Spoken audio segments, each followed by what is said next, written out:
नमस्कार, full and final में आपका स्वागत है। इस वक्त की बड़ी खबर शुरुआत कर रहे हैं सैटेलाइट तस्वीरों से। चीन की साजिश पर बड़ा खुलासा हुआ है।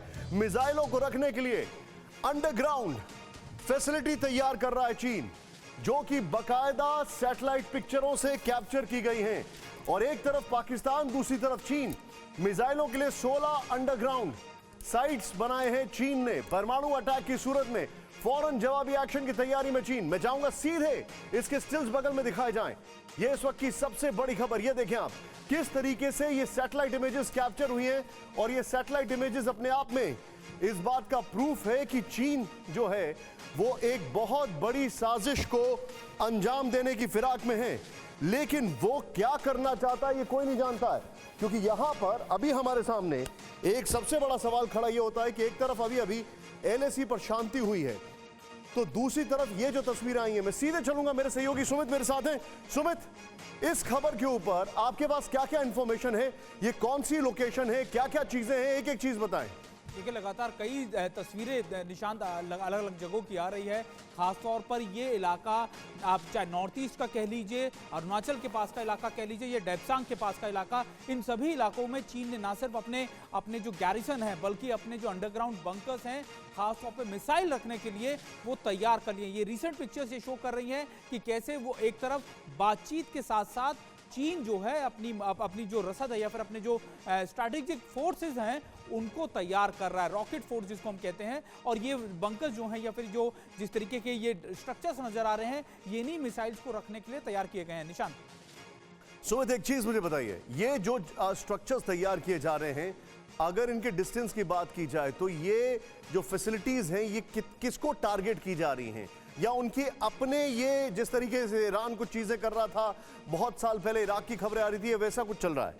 देखिए, चीन की हमेशा से ये स्ट्रैटेजी रही है निशांत कि चीन अपनी तैयारियों में कोई कमी नहीं करता है। हम एक तरफ बातचीत के दौर दरवाजे खोले हुए हैं, लेकिन चीन अपनी तैयारियां करता रहेगा। आपको ये भी बता दूं कि रुतौक, जहां पर उनका टैंक बेस है, जहां पे लगातार वो अपने टैंक लेकर गए हैं, वहां पर भी वो नए गैरिसन्स बना रहा है, वहां पर लगातार नई कंस्ट्रक्शन कर रहा है, ट्रेनिंग फैसिलिटी दे रहा है। तो ये चीन की स्ट्रैटेजी बहुत साफ तौर पर दिखती है कि बातचीत का दौर जारी रहे, लेकिन उनकी तैयारियों में कोई कमी नहीं आए। और ये ईस्टर्न लद्दाख के इलाकों में सिर्फ नहीं हो रहा, ये नॉर्थ ईस्ट के इलाके में यानी अरुणाचल के इलाकों में। रोकूंगा, मैं चाहूंगा आप मेरे सहयोगी जो है राहुल, वो खाली तस्वीरें और आपको दिखाएं, और आप अगर हमें इन तस्वीरों को देखकर थोड़ा सा एक्सप्लेन कर पाएं, अगर आपके लिए संभव हो पाए, कि आप इसको लेकर क्या हमें जानकारी और देना चाहेंगे, किस तरीके से जो तस्वीरें, इनको क्या क्या एक्सप्लेनेशन दे पाएंगे आप? देखिए निशांत, इसके साथ में उन्होंने टावर्स लगाए हैं, कई जगह पर कम्युनिकेशन टावर्स लगाए गए हैं। इसके अलावा एक जो उन्होंने अपने मिसाइल्स के अंडरग्राउंड बंकर्स बनाए हैं, और एक और इंपॉर्टेंट चीज की वो गैरिसन बना रहे हैं, यानी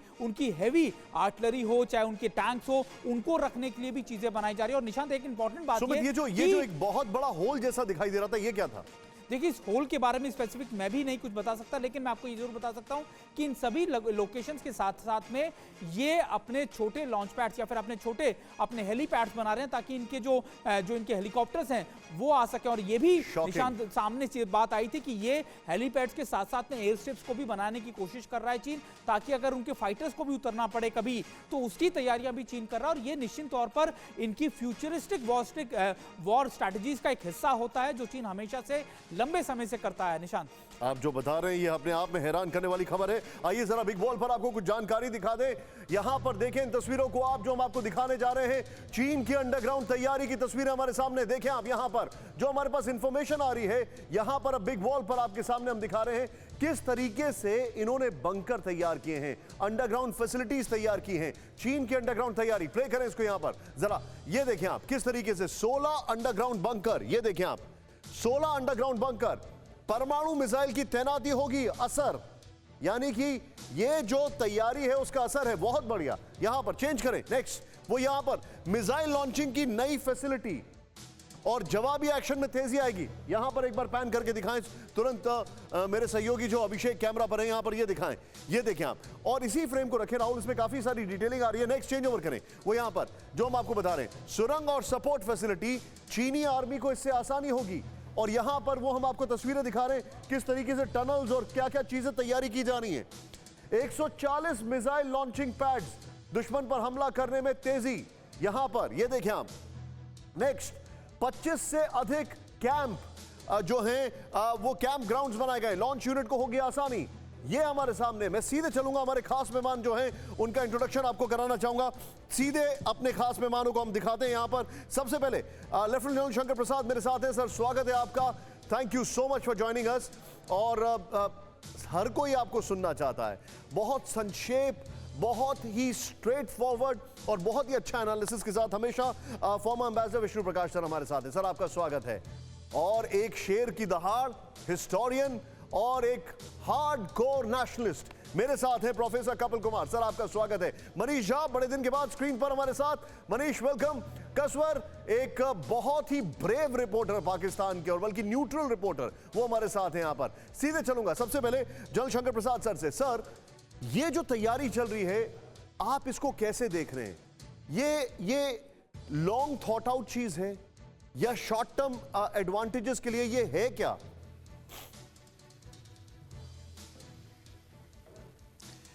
नहीं निशान, ये लॉन्ग टर्म तैयारी है।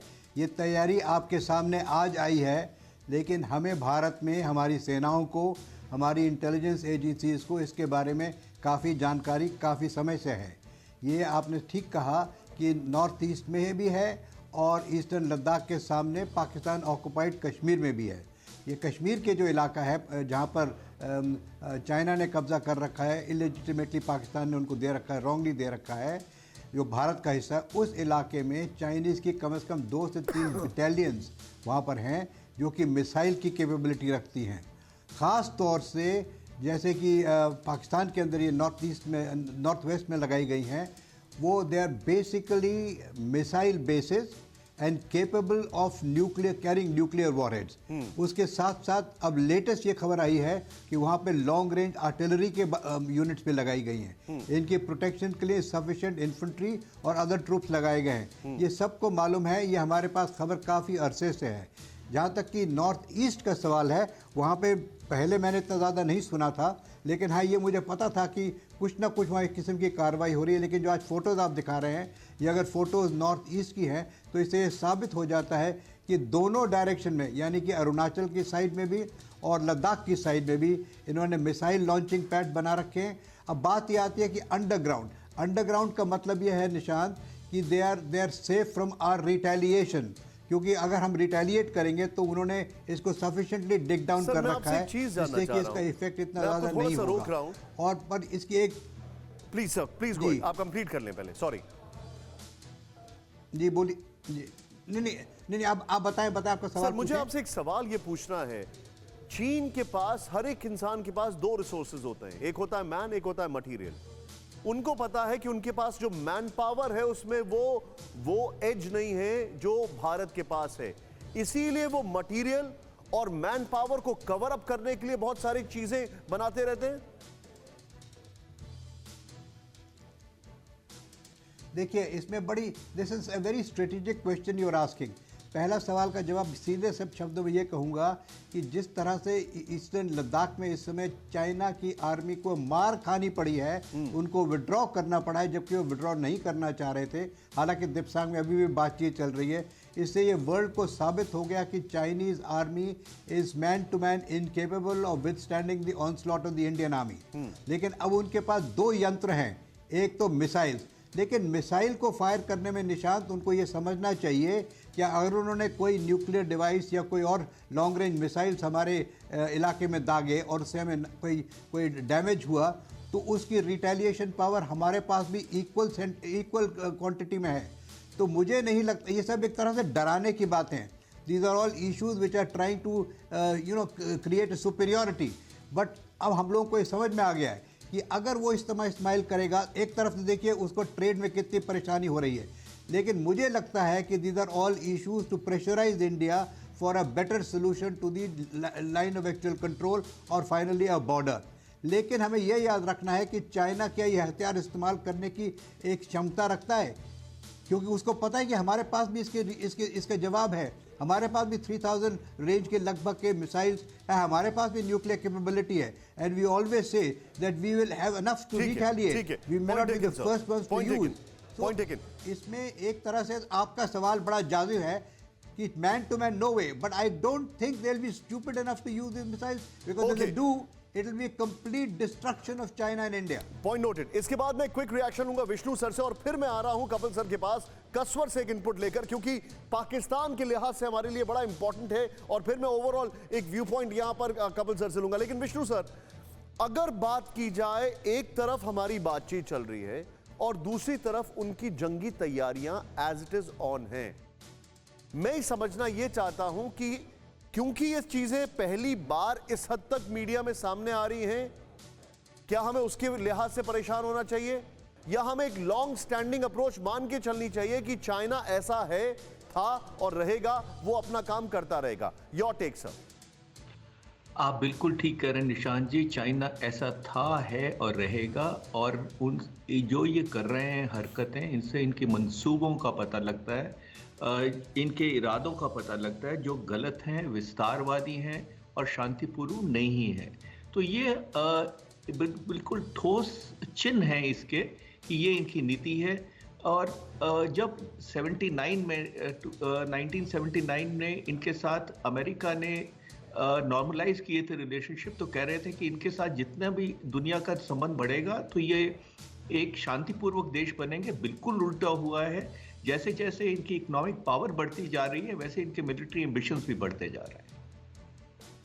सर, लेकिन क्या ये समझा जाए विष्णु सर, हम अपने जो स्ट्रैटेजिक इनिशिएटिव्स हैं उसमें लॉन्ग टर्म में डिफेंस को फोकस में रखेंगे या इकोनॉमिक्स को? क्योंकि चाइना ने, कोई माने या ना माने, दोनों को बैलेंस आउट किया है।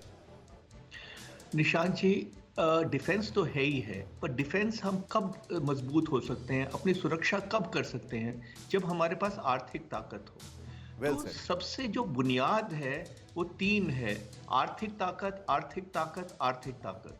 और उससे ही सब कुछ होता है। तो हमको बुनियाद मजबूत रखनी है, इन पे कभी भरोसा नहीं करना है और अपनी क्षमताएं मजबूत करनी है। Point taken sir. आइए जरा मैं आपको कुछ और दिखाने जा रहा हूं, इसको जरा ध्यान से देखें, क्योंकि ये जो हमारे सामने फैक्ट्स आ रहे हैं वो आपके सामने एक चीज मैं आपको दिखा रहा हूं, ध्यान से देखें आप। जो पाकिस्तान और चाइना के लिहाज से भारत के खिलाफ जंग की तैयारी, ये हम एक सवाल यहां पर रख रहे हैं। जरा ध्यान से देखें आप, यहां पर सवाल नहीं है बल्कि एक वॉल है, इसको समझे आप। चीन मिसाइलों के लिए जो T-80 टैंक में सुधार कर रहा है साइटों पर, आईसीबीएम की साइलों पर आईसीबीएम की तैयारी, नए स्नाइपर राइफल की खरीद पाकिस्तान ये कर रहा है। अभी सुमित ने आपको बताया था कि पाकिस्तान ने सीज फायर करने के बाद बहुत सारी तैयारियां शुरू कर दी। राहुल, थोड़ा सा जूम इन कर सकते हैं इफ यू डोंट माइंड। चीन DF-41 मिसाइल की तैनाती कर रहा है। रूस में बने UAV की खरीद कर रहा है पाकिस्तान। यहां पर यह हमारे पास इनपुट है। नेक्स्ट चेंज ओवर करें, वो ये है कि चीन सेना पर सैकड़ों अरब डॉलर का खर्च है। चीन से सेना नए रडार की खरीद हो रही है पाकिस्तान। नेक्स्ट, ये हमारे सामने बड़े फैक्ट्स हैं। मैं कुछ सवाल भी लेकर आऊंगा जिसके लिए मैं सीधे कपिल सर के पास चलूंगा। लेकिन कसवर, मुझे एक बात बताइए, भारत से सीज फायर हो चुका है, बहुत अच्छा सब कुछ हो गया है, लेकिन खबर आई कि चाइना और टर्की से पाकिस्तान बहुत तेजी से वेपनरी मजबूत कर रहा है। रशिया फिर भी उनको उतनी मदद नहीं कर रहा है, इजराइल तो हो ही नहीं सकता है, लेकिन ये वहां पर इसके लिहाज से क्या इनपुट है? देखिए निशांत, जिस तरह आप बात कर रहे हैं कि जो सीज फायर हुआ है इसमें पाकिस्तान को भी वेलकम किया गया है, लेकिन मैं आपको बताऊं कि सीज फायर को आप एक साइड पे करें कि पाकिस्तान को जो प्रोक्योरमेंट है इसकी वेपन्स की, वो कहीं नहीं लिखा हुआ सीज फायर में कि जब सीज फायर होगा तो हम ये असला इधर उधर से हम लेना बंद कर देंगे, बिल्कुल नहीं। और आपको पता है, हम सब जानते हैं कि पाकिस्तान को सबसे ज्यादा जो सप्लाई होती है आर्म्स एंड एमुनेशन की, वो चाइना से होती है। और उसके साथ एक और प्लेयर अभी यहाँ पे शामिल हुआ है और उसका नाम है तुर्की। तो पाकिस्तान जो है, सीज फायर एक साइड पे है, लेकिन पाकिस्तान आर्म फोर्सेज जो है, रशिया के साथ भी इनकी टॉक्स हो रही है। और इन्होंने अभी रिसेंटली कुछ चॉपर्स जो है पाकिस्तान ने जो फाइटिंग चॉपर्स हैं वो तुर्की से ले लिए हैं। एक नई खेप अभी आने वाली है। चाइना से भी मिसाइल आ रहे हैं। तो आप ये नहीं समझ सकते, मैं आपको बता रहा हूँ कि ये ऐसा नहीं है कि सीज फायर हो गया तो पाकिस्तान जो है वो बिल्कुल ही इससे निबर्दाश्त अच्छा, मुझे एक बात होगा। बताइए, बिल्कुल नहीं, मुझे एक चीज बताइए, पाकिस्तान की प्रायोरिटी क्या है अभी? लोगों के पेट में रोटी आए या फौज के हाथ में हथियार आए? बड़ा टेक्निकल आपने क्वेश्चन किया है। मेरा ख्याल है कि प्रायोरिटी इनके यही है कि आपको जितना टाइम मिल जाए आप उसको आप इस्तेमाल करें, आप चाइना से भी असला लें। तो वो कहते हैं ना कि अपनी तैयारी आप पूरी रखें। पाकिस्तान, एक बार निशांत आप कान खोल के सुन लें कि पाकिस्तान अगर सीज फायर के ऊपर साइन करता है तो इसका मतलब ये नहीं है कि बिल्कुल कि इसने तैयारी अपना बिल्कुल बंद कर दी है। पाकिस्तान आर्मी इस वक्त भी स्टैंड बाई है। थोड़ी सी चिंगारी हुई और उसके बाद आप देखेंगे, जाहिर है दूसरी साइड पे भी होगी, इंडिया प्रिपेयर्ड है फुल्ली, लेकिन एक यहाँ पर एक मूड है कि पाकिस्तान आर्मी मुकम्मल तौर पर है, सीज फायर हो चुका है, स्टैंड बाई है। चाइना से असला मिसाइल का प्रोग्राम वो मुकम्मल तौर पर चल रहे हैं। तुर्की से वो जो जंगी हेलीकॉप्टर्स हैं वो एक खेप आ चुकी है, दूसरी आनी है। और आपको मैं यहाँ से पॉइंट टेकन। अब मैं सीधे आ रहा हूँ कपिल सर के पास। Point taken. कसवर, मैं आपके पास और भी खबरों के लिए आ रहा हूँ, लेकिन कपिल सर आपके पास आने से पहले कुछ सवाल जो हम पूछ रहे हैं यहाँ पर, और इन सवालों के जवाब मैं हर एक से तलाशना चाहूंगा, लेकिन शुरुआत में कपिल सर के। राहुल सर देखें यहाँ पर पहला सवाल हमारे सामने ये है, देखकर पहला सवाल जो हम लेकर आए हैं कि क्या चीन और पाकिस्तान दोनों एकदम से अपने हथियार क्यों बढ़ा रहे हैं? क्या कोरोना खत्म होने के बाद चीन पाकिस्तान मिलकर किसी बड़े युद्ध को अंजाम देना चाहते हैं? क्या चीन और पाकिस्तान की वजह से दक्षिण एशिया में हथियारों की होड़ बढ़ेगी? चीन, पाकिस्तान और तुर्की का गठबंधन भारत के लिए कितना बड़ा खतरा है? ये हमारे कुछ सवाल हैं जो मैं आपके सामने लेकर आ रहा हूं। एक बार फिर से, चीन और पाकिस्तान दोनों हथियार क्यों बढ़ा रहे हैं? क्या कोरोना खत्म होने के बाद चीन पाकिस्तान मिलकर किसी बड़े युद्ध को अंजाम देना चाहते हैं? क्या चीन और पाकिस्तान की वजह से दक्षिण एशिया में हथियारों की होड़ बढ़ेगी? और क्या चीन, पाकिस्तान और तुर्की गठबंधन भारत के लिए कितना बड़ा खतरा है? कपिल सर, क्या चीन और पाकिस्तान कोई बहुत बड़ा युद्ध अंजाम देना चाह रहे हैं? क्या चीन और पाकिस्तान कोरोना काल के बाद कोई अपने वॉर मिस एडवेंचर को अंजाम देंगे? निशांत जी, मैं एक बात आपको बता दूं कि ये अपने ख्याली पुलाव अब जितने भी बनाते रहें कि हम क्या अंजाम देंगे या क्या वॉर करेंगे, ये जो अभी लद्दाख के अंदर हुआ है, उन्होंने इसको एक टेस्टिंग पॉइंट दे दिया है। और आप ये समझ लीजिए कि हम इसलिए इनसे नहीं घबराए और हमने इसलिए चीन को पीट करके वापस भेजा, और चीन को ही नहीं भेजा जब चीन ने वहाँ पाकिस्तानी भी खड़े कर दिए थे ला करके वहाँ पे इनके टेररिस्ट, और वो इनको पीट के भेजा है क्योंकि हमारी जो आर्मी है उसने पहले से ही ये स्ट्रेटेजिक प्लानिंग उनको मालूम थी, उन्होंने अपनी स्ट्रेटेजिक प्लानिंग की हुई थी, और तभी हमारी आर्मी का इतना फास्ट मूवमेंट हुआ और इसको हम लोगों ने गलवान में पीटा और इनको मजबूर किया पीछे जाने के ऊपर। तो हमको इस समय जो स्ट्रेटजी मैं समझता हूँ हमारी आर्मी जो ले रही है वो एक बहुत अच्छी स्ट्रेटजी ले रही है कि हम इससे चिंतित नहीं है कि चीन क्या कर रहा है या पाकिस्तान क्या कर रहा है, बल्कि हमारी स्ट्रेटजी ये है कि हमें अपने डिफेंस के लिए क्या करना है और हमें एग्रेशन के लिए क्या करना है। और उस स्ट्रेटजी के अंदर हमें, बिकॉज़ आप हिस्टोरियन भी हैं, मैं इसलिए आपसे एक चीज जानना चाहूंगा कपिल सर, पास्ट एक्शंस को लेकर अभी आपको क्या लगता है? क्योंकि एक नया युग है, ये कोरोना के बाद एक नया युग है, लेकिन इस नए युग में वो अपनी तैयारियां बढ़ा रहे हैं। आपको क्या लगता है, क्या वो कुछ ऐसा मिस एडवेंचर प्लान कर रहे हैं? देखिए, मिस एडवेंचर तो उन्होंने गलवान में भी प्लान किया था जो उनके सिर पे उल्टा पड़ गया। मिस एडवेंचर उन्होंने चाइना सी के अंदर भी प्लान किया था जो उनके ऊपर उल्टा पड़ गया। मिस एडवेंचर उन्होंने ताइवान के साथ भी कोशिश की थी, जापान के साथ भी कोशिश की थी, वो उन पे उल्टा पड़ गया। और क्यों उल्टा पड़ गया? क्योंकि the world knows them very well, और सारी दुनिया तैयार है उनसे उस समय मुकाबला करने के लिए उनकी स्ट्रेटजी से, और हम तैयार हैं, हम किसी तरीके से भी कमजोर नहीं है उनसे। सवाल ये है कि मेरे को डर दूसरा है, और मेरा डर इस समय ये है कि ये मिसाइल्स वगैरह तो एक जगह पे हैं, ये लोग हम पे जो अटैक करेंगे, ये हमारे ऊपर जो साइबर वॉरफेयर है, जिसको मैं पिछले 10 साल से कह रहा हूं बार बार कि नेक्स्ट वॉर जो होंगी वो साइबर वॉरफेयर के ऊपर होंगी, और उस साइबर वॉरफेयर के ऊपर हमको ज़्यादा ध्यान देकर के इंडिया को अपने को और स्ट्रांग बनाना है। और कल मुझे बड़ा अच्छा भी लगा जब रविशंकर प्रसाद जी ने ये कहा कि हमारी भारत की सेनाएं जो हैं वो साइबर वॉरफेयर के लिए भी पूरी तरीके से तैयार है, और अब हमें साइबर वॉरफेयर पे डिफेंसिव पे नहीं जाना है कि हम पे कोई साइबर अटैक करेगा तो हम उसका जवाब देंगे। अगर चाइना हम पे साइबर अटैक करता है तो हमको अपने यंग इंजीनियर्स को, हमको इस समय साइबर के डिफेंस के हमें और डिपार्टमेंट्स खोलने चाहिए, इंस्टीट्यूशंस खोलने चाहिए, और अब हम इन पे साइबर अटैक करें। Point taken. आप प्रोएक्टिव होने की बात कर रहे हैं। मैं जनरल साहब के पास आऊंगा। सर, बहुत शार्प रिएक्शन। क्या हथियारों की होड़ साउथ एशिया में इन दोनों की वजह से बढ़ेगी? क्या आपको ऐसा लग रहा है? उनके पास रोटी के लिए पैसे नहीं है, लेकिन हथियारों में खर्चा कर रहे हैं। पहले उस पैसे का इस्तेमाल आतंकियों को हथियार देने के लिए करते थे, अब अपने डिफेंस को मजबूत कर रहे हैं। टर्की से शिप्स ले रहे हैं, रशिया से यूएवीज ले रहे हैं, चीन से तो लेते ही रहते हैं सामान। क्या कहेंगे आप इस पर सर? बिल्कुल ठीक कहा आपने। ये जो हमारे दोनों नेबर्स हैं, इन पर कोई भरोसा नहीं कर सकते। वो लगातार अपनी क्षमता बढ़ा रहे हैं, मिलिट्री स्ट्रेंथ बढ़ा रहे हैं, नए नए हथियारों की एक्विजिशन कर रहे हैं, और हमें इसमें सोचना ये है कि हम इसके लिए तैयार हमेशा रहेंगे। देखिए, भारत एक ऐसा देश है जो बातचीत से मसले को सुलझाना चाहता है, लेकिन अगर बातचीत से नहीं सुलझेगी तो भारत की सेनाओं को भी ये छूट है, ये डायरेक्शंस है कि वो अपनी देश की रक्षा करेंगे। तो इसमें कोई चिंता की बात नहीं है। जैसा अभी मैं आपसे बहुत शार्प रिएक्शन एक चीज पूछूंगा, इकोनॉमिक पावर, पिछले 5 साल मिलिट्री में पावर, क्या डिफेंस के लिहाज से हमारी अप्रोच चेंज हुई है? क्या हमने अपने आप को तैयार करना और ज्यादा अच्छे से शुरू कर दिया है? बहुत शार्प रिएक्शन सर, क्योंकि बहुत सारी खबरें और भी अभी।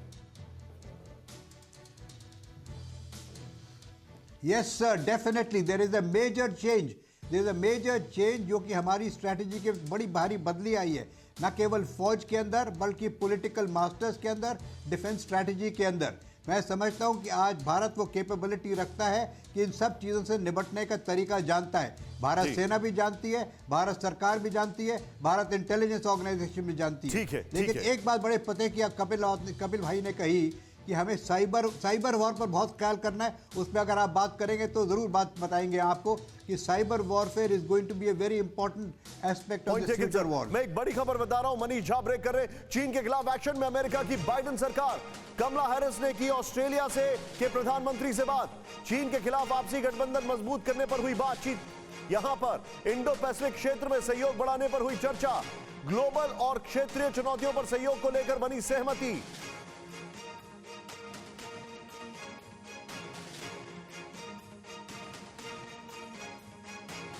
खबर में सीधे चलूंगा मनीष के पास। मनीष, कल हमारी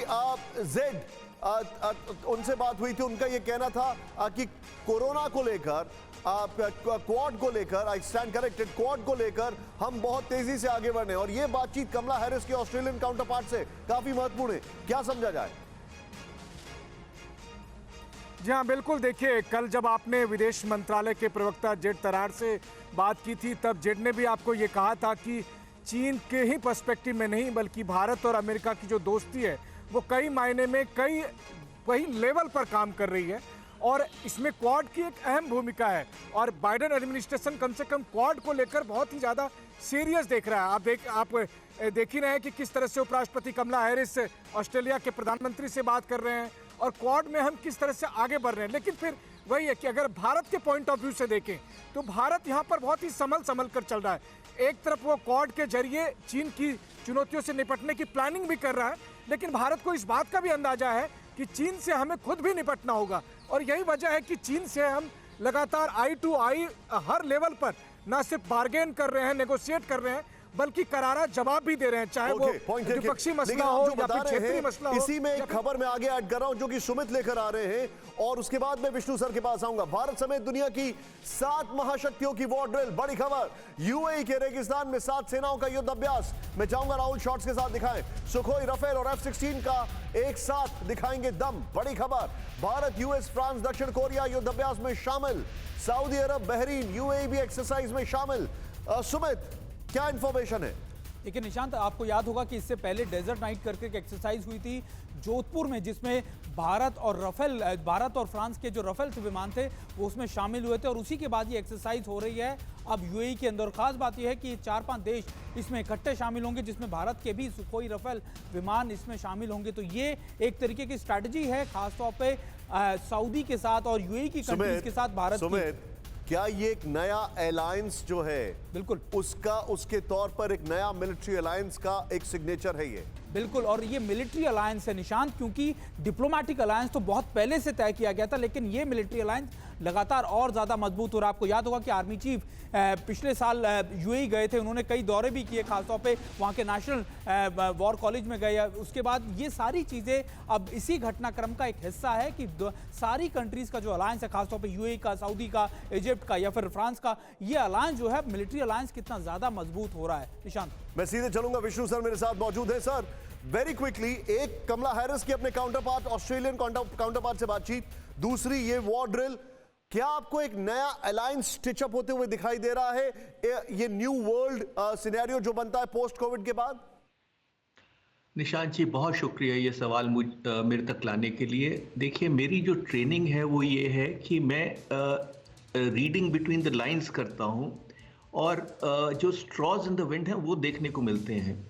जो मुझे समझ है उसके हिसाब से अमेरिका और बाइडेन सरकार से मिश्रित संकेत मिल रहे हैं, मिक्स सिग्नल्स आ रहे हैं और बहुत ज़रूरी है उनकी सबसे पहली फॉरेन पॉलिसी स्पीच जो उन्होंने स्टेट डिपार्टमेंट में दी थी फरवरी में, उस पर तवज्जो करना इसलिए ज़रूरी है कि वो स्पीच पे बहुत काम हुआ था और सबसे पहले फॉरेन पॉलिसी स्पीच थी एज प्रेसिडेंट ऑफ यूएस। उसमें सिर्फ चीन की बात हुई थी, भारत की नहीं, क्वाड की नहीं, इंडो पैसिफिक की नहीं, साउथ चाइना सी की नहीं। और एक और ध्यान आकर्षित करने वाली बात है कि बाइडेन साहब ने बिल्कुल कहा कि चीन हमारा प्रतिद्वंदी है, ये है वो है, दुश्मन नहीं कहा और ये कहा कि अमेरिका के हित में हम बातचीत करने को तैयार हैं। तो साहब, कोई आप हित में ही तो बातचीत करते हैं, तो ये क्वाड की भी बात कर रहे हैं, साउथ चाइना सी भी की कर रहे हैं, इंडो पैसिफिक की बात कर रहे हैं। ये दो किश्तियों पे सवार हैं इस वक्त, जो मेरी समझ है उसके हिसाब से। और मुझे जो डर है वो ये है कि चीन इनके साथ ग्रैंड बार्गेन कर सकता है। चीन इनको एक ऐसी ऑफर दे सकता है जिससे कि बाइडेन साहब को इनकार करना मुश्किल हो जाएगा। ओके विष्णु सर, पहले तो there so much to learn आप लोगों से। आपने एक शब्द का इस्तेमाल किया कि आपकी ट्रेनिंग हुई है, आप ट्रेनिंग देते हैं सर, एंड आप नोइंगली अननोइंगली हम लोग को भी काफ़ी ट्रेन कर रहे हैं जिस तरीके से आप लोग चीज़ों को सामने रखते हैं। सर, मेरा सवाल आपसे एक और है और ये सवाल मैं बहुत डायरेक्ट सवाल पूछ रहा हूँ। क्या आपको लगता है कि बाइडेन वैसे ही भारत के साथ रहेंगे जैसे ट्रंप थे, या उनका डिप्लोमेटिक जो इंक्लिनेशन होता है वो बहुत ज़्यादा होता है, डायरेक्ट इंटरेक्शन कम होता है?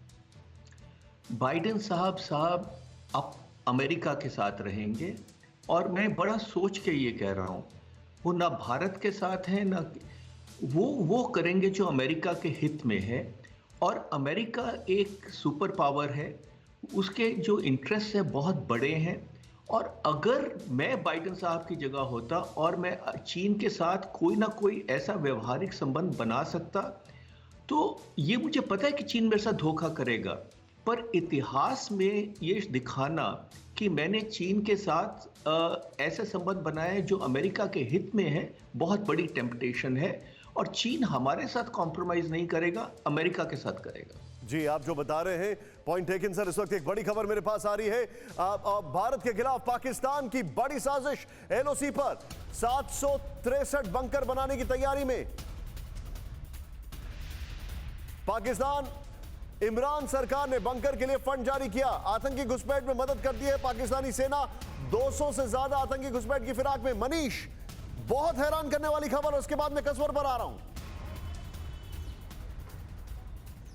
देखिए, जो डीजीएमओ लेवल की बातचीत के बाद ये दिखाया तो जरूर जा रहा है कि पाकिस्तान सीमा पर कम से कम शांति के लिए गंभीर है, लेकिन हकीकत हम और आप जानते हैं।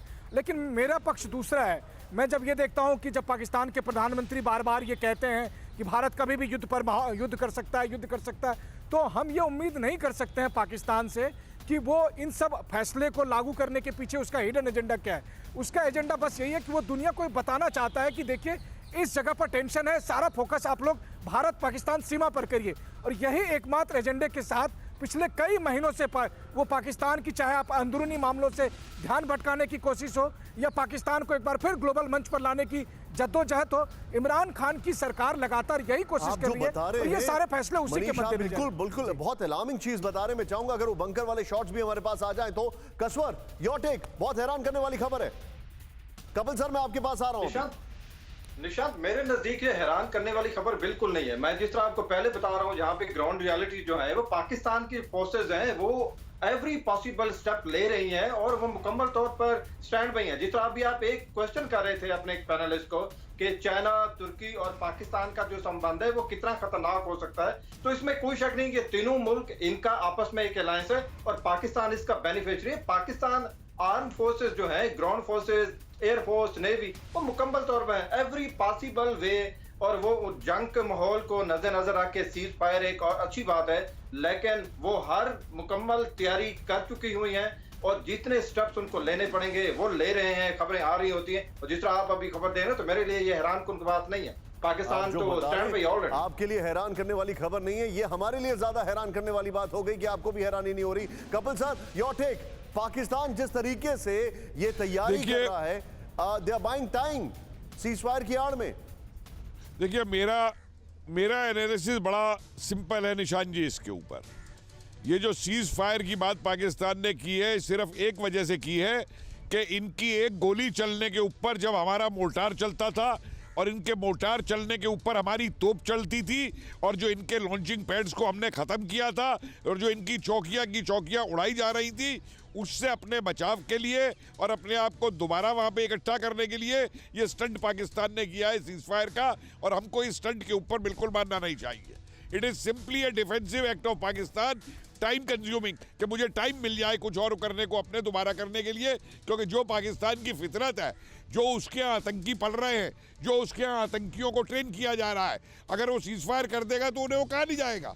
उन्हें वो टर्की थोड़ा भेजेगा वापस, उन्हें वो सीरिया थोड़ा वापस भेजेगा।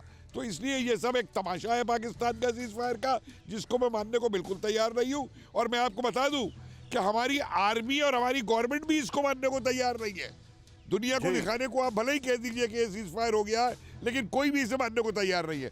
दूसरी चीज़ मैं यहाँ पे एक और कहना चाहता हूँ, वो भी जो एक बात हुई है चाइना और अमेरिका को लेके, कि चाइना अमेरिका में समझौता हो जाएगा और अमेरिका चाइना को प्रेफर करेगा, इंडिया को नहीं करेगा। मेरा यहाँ एनालिसिस बिल्कुल फ़र्क है। आज का हिंदुस्तान 50 साल पहले का हिंदुस्तान नहीं है। और आज अगर अमेरिका को सरवाइव कर रहा है, आपने जो पॉइंट रखा है, और मैं अपने सभी मेहमानों से कहूंगा बहुत संक्षेप में आपसे एक रिएक्शन लेना चाहूंगा, क्योंकि अब हम आपके सामने कुछ शॉकिंग रेवोल्यूशंस, कुछ हैरान करने वाली खबर लेकर आ रहे हैं म्यांमार के लिहाज से। इस वक्त की बड़ी खबर सीधे देखें आप, लोकतंत्र समर्थकों के दमन में चीन के रास्ते पर म्यांमार की सैन्य सरकार। शॉट्स के साथ लोकतंत्र बहाली की मांग कर रहे आंदोलनकारियों पर सेना की फायरिंग। फायरिंग में अब तक 25 आंदोलनकारियों की मौत हुई है। सैटेलाइट टेलीकम्युनिकेशन अपग्रेडिंग के जरिए आंदोलन का दमन। ये देखें तस्वीरें, हैरान करने वाली खबरें हैं ये म्यांमार की खबरें। राहुल, एक बार फिर से हम ब्रेकिंग पढ़ेंगे। लोकतंत्र समर्थकों के दमन में चीन के रास्ते पर म्यांमार की सैन्य सरकार। लोकतंत्र बहाली की मांग कर रहे आंदोलनकारियों पर सेना की फायरिंग। शॉट्स देखें आप, फायरिंग में अब तक 25 आंदोलनकारी। जो पहले वाले शॉट से राहुल वो प्ले करें आप फिर से एक बार फुल स्क्रीन पर। सैटेलाइट टेलीकम्युनिकेशन अपग्रेडिंग के जरिए आंदोलन का दमन, फुल स्क्रीन पर प्ले करें इसको, ये देखें आप। लेकिन अब हम आपके सामने जो इसका वॉल इनपुट लेकर आ रहे हैं उसको जरा ध्यान से देखें। आइए तुरंत यहां पर तेजी से आइए, और ये जो जानकारी मैं आपके सामने लेकर आ रहा हूं ये हैरान करेगी आपको। म्यांमार पर चीन की खामोशी हैरान करने वाली है। सीधे देखें यहां पर आप, म्यांमार पर चीन की खामोशी हैरान करने वाली। म्यांमार में तख्ता पलट और जनता पर गोलीबारी में चीन की खामोशी क्यों? होल्ड करें बीच में। 26 फरवरी को यूएनजीए में चीन के यूएन एम्बेसडर ने कहा कि म्यांमार में जो कुछ हो रहा है वो उनका आंतरिक मामला है, न एक्सचेंज ओवर करें। देखिए यहां पर 1 फरवरी के तख्ता पलट से पहले चीन के विदेश मंत्री 12 जनवरी को वांग यी म्यांमार के दौरे पर थे, न एक्सचेंज ओवर करें। वो यहां पर है। 12 जनवरी को चीन के विदेश मंत्री वांग यी ने म्यांमार के राष्ट्रपति आंग सान सू की और आर्मी चीफ से मुलाकात की थी। अब और हैरान हुई अगली खबर देखें आप, म्यांमार में इंटरनेशनल फ्लाइट्स बैन है, लेकिन चीन और म्यांमार के बीच एयर सर्विसेज जारी हैं, वो भी बगैर रजिस्टर्ड फ्लाइट्स ट्रैवल कर रही हैं। नेक्स्ट चेंज ओवर करें। ऑस्ट्रेलिया स्ट्रेटेजिक पॉलिसी इंस्टीट्यूट की रिपोर्ट में दावा है अनरजिस्टर्ड फ्लाइट के जरिए चीन से सामान और लोगों को म्यांमार भेजा जा रहा है। म्यांमार में सोशल मीडिया प्लेटफॉर्म और जो रिपोर्ट्स है उसका दावा है कि चीन ने अपने सैनिक म्यांमार में भेजे हैं। रिपोर्ट्स में दावा है कि चीन के सैनिक म्यांमार की सेना की मदद के लिए सड़कों पर तैनात हैं। चीन के म्यांमार से गहरे रिश्ते हैं। म्यांमार में चीन चाइना म्यांमार इकोनॉमिक कॉरिडोर बनाना चाहता है। ये बे ऑफ बंगाल का ऑल्टरनेट के रूट के तौर पर है। सीधे चलूंगा मैं यहां पर, क्विक रिएक्शन लेना है मुझे यहां पर, और बहुत तेजी से सर हमारे पास बहुत सारी खबरें अभी और है। मैं सीधे चलूंगा, मेरे साथ मौजूद है विष्णु सर। मैं आपसे जानना चाहूंगा सर, चाइना क्वाइट है, मतलब हैरान करने वाली बात है, G7 कंट्रीज ने प्रोटेस्ट दिखाया है, इंडोनेशिया ने आवाज उठाई है, कल अमेरिका ने हमसे जो उनके फॉरेन मिनिस्ट्री के प्रवक्ता है उन्होंने इसकी बात की है। चाइना इज क्वाइट और चाइना का इंटरवेंशन साफ दिख रहा है। बिल्कुल दिख रहा है जी। और आपको और हमको सबको याद है कि जब पहले मिलिट्री सरकार थी, चाइना के बड़े घनिष्ठ संबंध थे, पर देखिए चाइना चुप नहीं है। चाइना वही खेल खेल रहा है। यूएन सिक्योरिटी काउंसिल में एक वाटर्ड डाउन रेजोल्यूशन पे चीन ने भी सपोर्ट किया है, पर ये कह रहा है कि कैबिनेट रीशफल हुई है म्यांमार में, कैबिनेट रीशफल। तो ये है चीन का किरदार। आप जो बता रहे हैं, जल प्रसाद के पास मैं सीधे चलूंगा। सर मैं चाहूंगा राहुल जरा वॉल ग्राफिक्स यहां पर बीच में दिखाते रहे। Sir your take very quickly.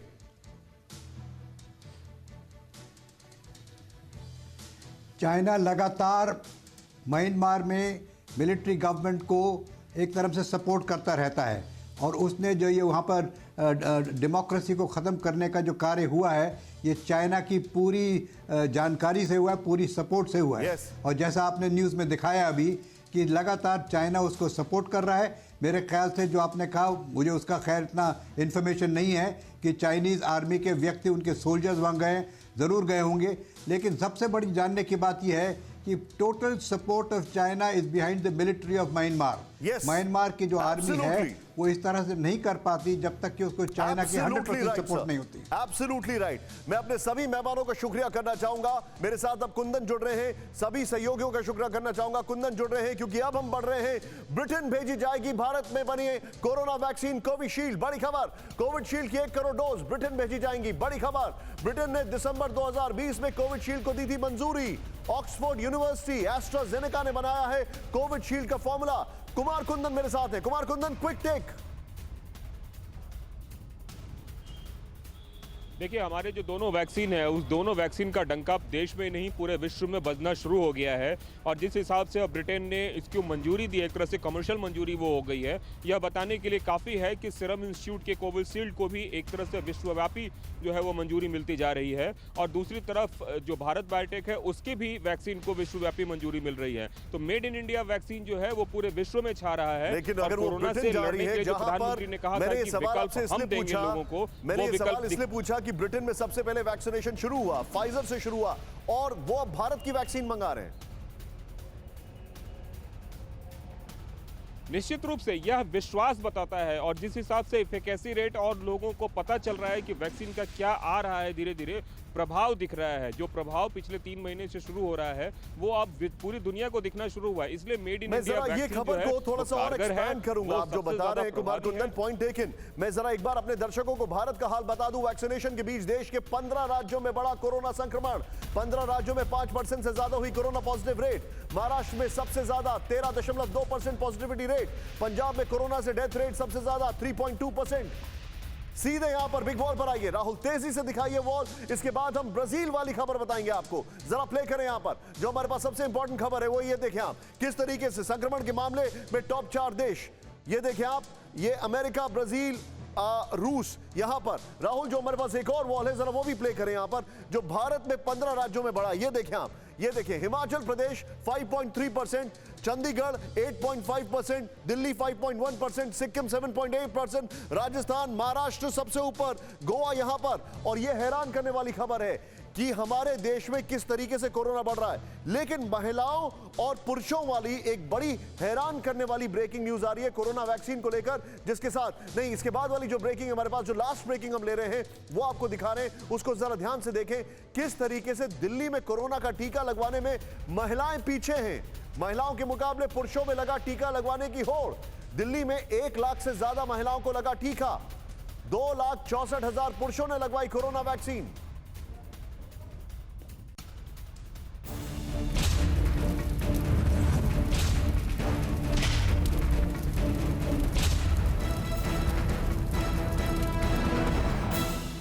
परवाह देश की, सोमवार से शुक्रवार रात 10 बजे TV9 भारतवर्ष पर।